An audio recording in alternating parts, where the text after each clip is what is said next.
నాకు గదిలో గాలట్టం లేదు, అందుకని నేను పైకి వెళ్ళి పడుకుంటా. ఎక్కడికి? ఎక్కడికి వెళ్ళి పడుకుంటాను? పైన డాబా మీదకి వెళ్ళి పడుకుంటా. డాబా మీదకి నేను కూడా వస్తాను రా, నాకు కూడా ఇక్కడ గాలి చాలా ఊరుగా.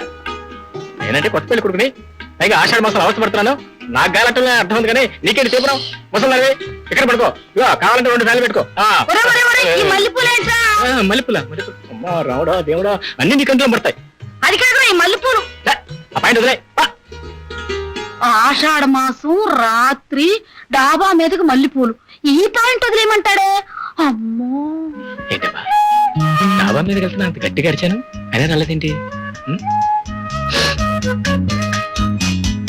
హాయ్ ఏమిటో ఏంటి తలసు? ఏంటో సిగ్గు? ఏదో కార్యం గదిలో కొత్తగా అడుగు పెడుతున్నట్టు. అయ్యో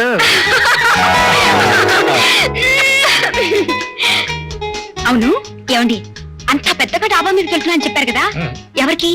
మీ అత్తయ్య గారుగా? అవును, అత్తలాగా వరుసే కదా, సరసాలు ఆడుకుందామని పిలిచాను. మరి నువ్వెందుకు వచ్చావు? ఓ నాకు చెప్పారేమో అనుకున్నాను. అదే నేను కదే వెళ్తున్నా.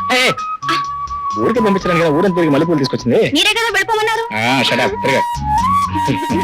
మధు, ఈ ఆషాఢ మాసం పేరు చెప్పి ఈ ముసలాళ్ళంతా మన ప్రాణం తీసేస్తున్నారు. అందుకని మీ ఇంట్లో మీ అమ్మ నాన్న, మా ఇంట్లో మా మేనత్రి అందరినీ కట్ట చుట్టూ కట్టి గోడ వేస్తే మన పేరు వదిలిపోతారు.